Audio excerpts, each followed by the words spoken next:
Hi everybody, welcome back to my channel. I'm Missy and this is Rambling Rose Farmhouse, and I'm really happy to have you joining me today.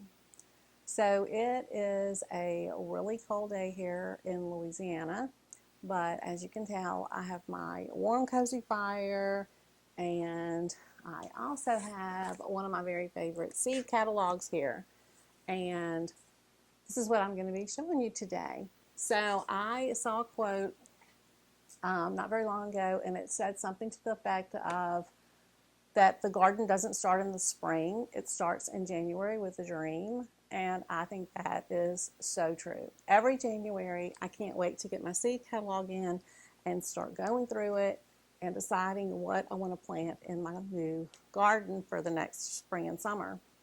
And so I also have several other, gardening friends, and they're the same way. I think we all kind of just, when we're in the middle of these kind of gloomy months, it's just really refreshing to get out your seed catalog, look at all of the pretty flowers and the pretty vegetables and stuff, and dream about the garden that you're going to be having in the summer. So that's where I'm at. And I want to share with you, Baker Creek is one of my favorites. And if you don't have the catalog, you can look their things up online.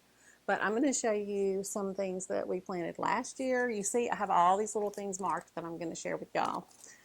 Some of them are things that we planted last year that were new to us last year, but we really liked them, so we want to plant those again. Some of them are things that we planted for years. A few of these are things that I've never planted before, but I want to give them a try because I like the way they look. And then some of them are a couple of things that my daughter grew last year, and we didn't grow them, but she gave us some and we tried them, and so we really liked them, and so we're going to plant those this year for our garden. So I guess my hope for you with this video is that maybe you'll learn, about some different plants or varieties that you've never tried before, but also that you'll be inspired to start thinking about your garden. Even if you don't grow a garden, maybe you might be inspired just to start you some seeds and plant some things in some pots. But anyway, I'm going to show you some of my favorites, and I hope that'll be helpful to you. Now, what I would like for you to do for me is also share with me in the comments some of your favorites, especially if I didn't name them here when I talk about my favorites.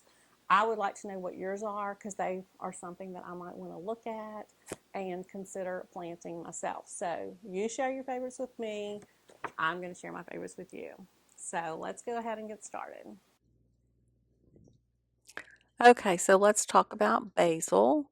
I always grow some basil, but I usually just grow the very common type of basil, not anything special. But I saw this lettuce leaf basil, and I thought that it was really interesting. And so I think that I might grow this one this year. It looks like lettuce, it really does.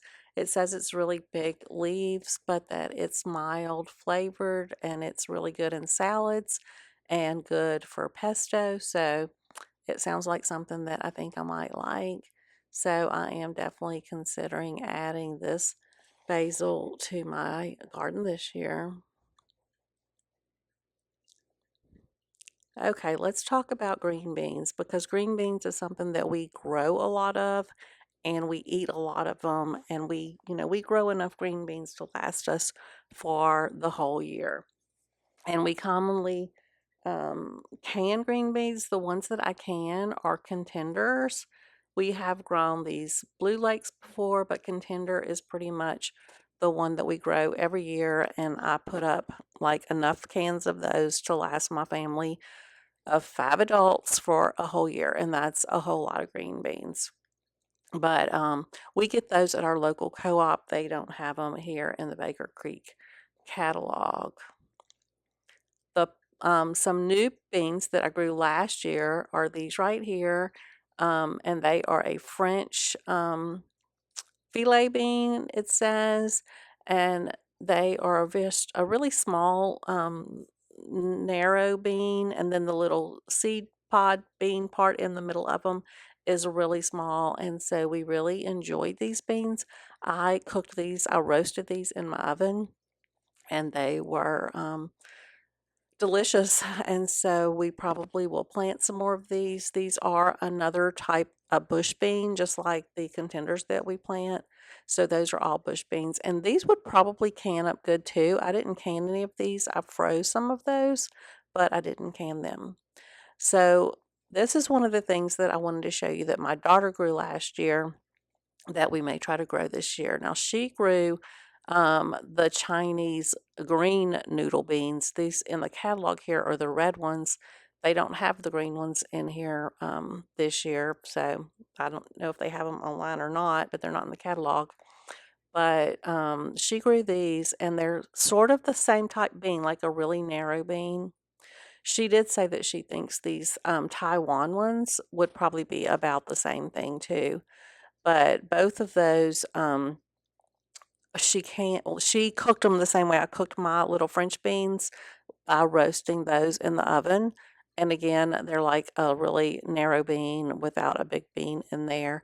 And so I think I might try some of these. You get a lot more bean out of one bean plant or whatever because they're so big. And also, they're not a bush bean, so they're easier to pick. Now, this is a lemon bee balm. I have some bee balm, but it has white flowers on it.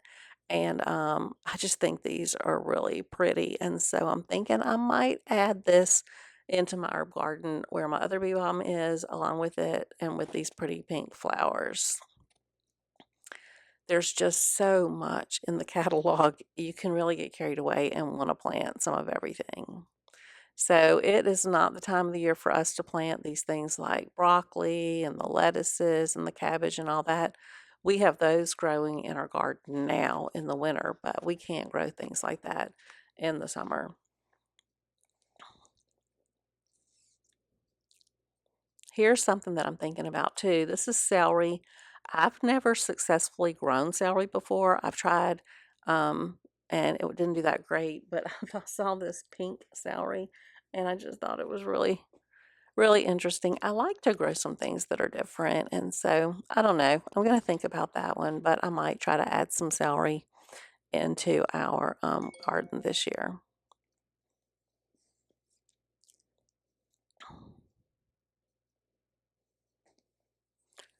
Now, cucumbers are something that we always grow, and we used to just grow the regular, I don't know, normal cucumbers. But I started growing a few years ago the pickling cucumbers, and I started growing those because I wanted to make pickles, which I did. But I love the pickling cucumbers just to eat because they're small, they don't get huge, so their seeds don't get huge either.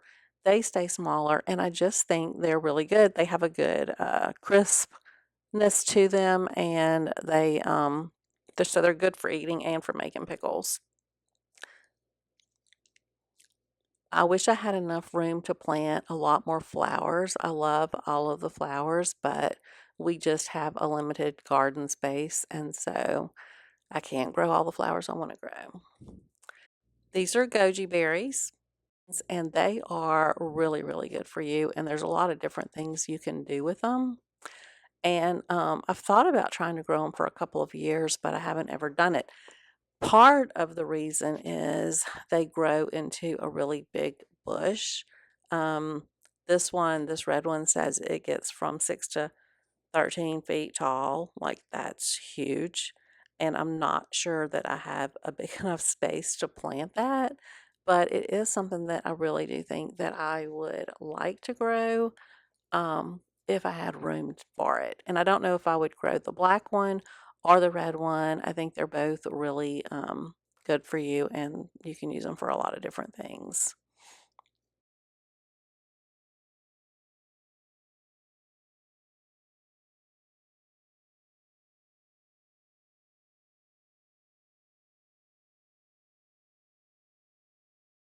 Okay, here are the peppers. Peppers are another big part of our garden. We always grow peppers. Um, and like the California Wonders, those are kind of our go-to pepper for bell peppers. And I like to grow some different color ones. I like to grow the green ones, the yellow ones, and the red ones. I just like that variety of color in my food when I'm cooking. So I do like the bell peppers, and then we also always plant some banana peppers, and we plant jalapeno peppers, and all of those are things that we enjoy. Um, like we like to stuff those peppers and eat them, and then also just use them for cooking and different things that we cook.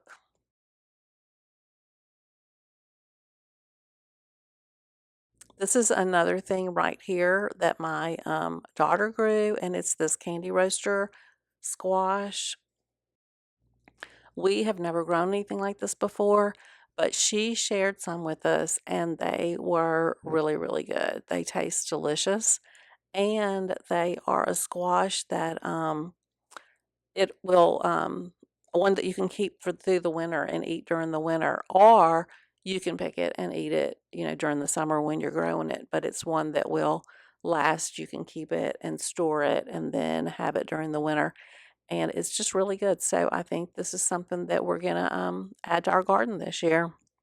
Something we haven't planted before, but we're gonna give it a try. Um, I think that she did really well with it and had a lot of them to put up and keep during the winter.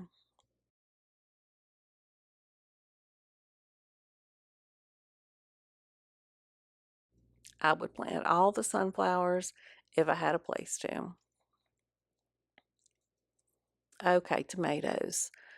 Tomatoes are probably my very favorite thing that we grow. They're just so delicious, and they're just the thing that we can't wait to get the first tomatoes of the season because they're so good.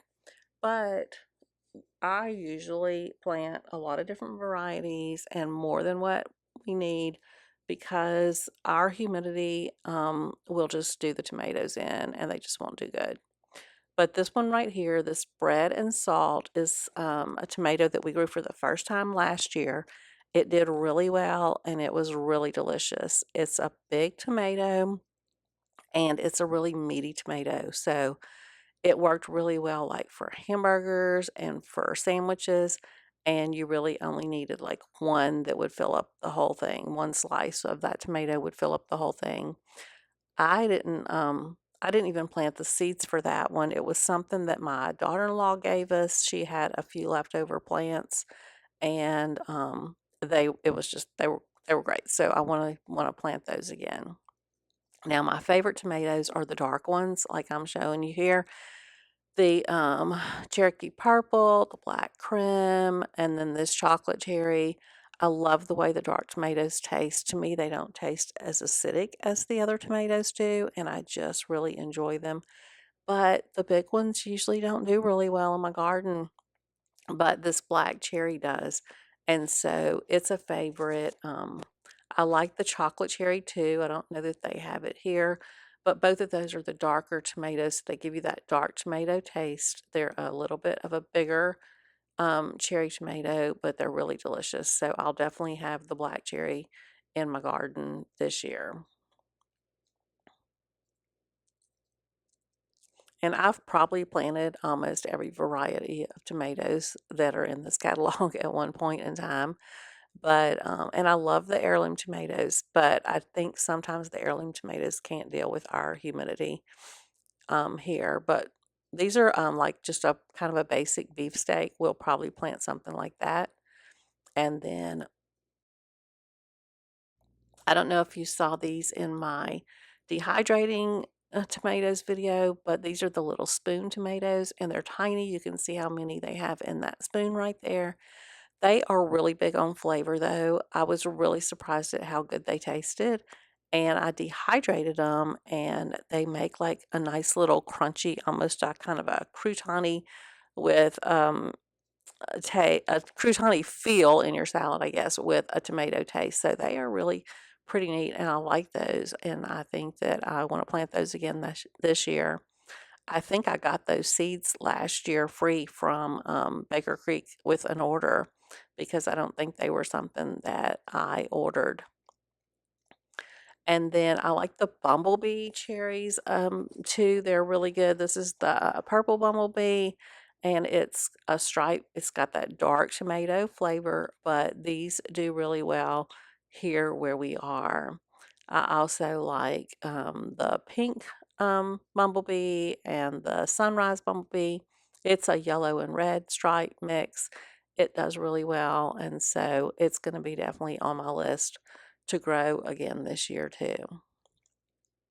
So, like I said, I'm going to cut back on my tomatoes. I'm not going to grow as many as I have in the past, and I'm not going to grow as many different varieties because I just think I'm going to try to concentrate on fewer and see if I can keep them alive a little bit longer than they do sometimes with the heat and the humidity that we have going on.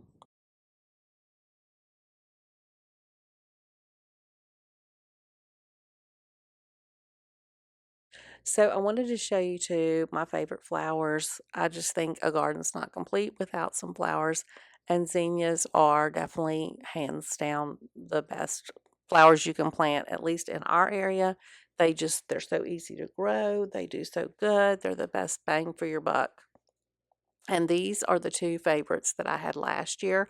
It was my first year growing both of these, but I love them both. They were the Queen Lime Blush and the Queen Lime Red, and I really, really liked them. The colors were beautiful. They grew really well. They're big, tall zinnias and just really pretty. So they were one of the things that I definitely want to grow again next year.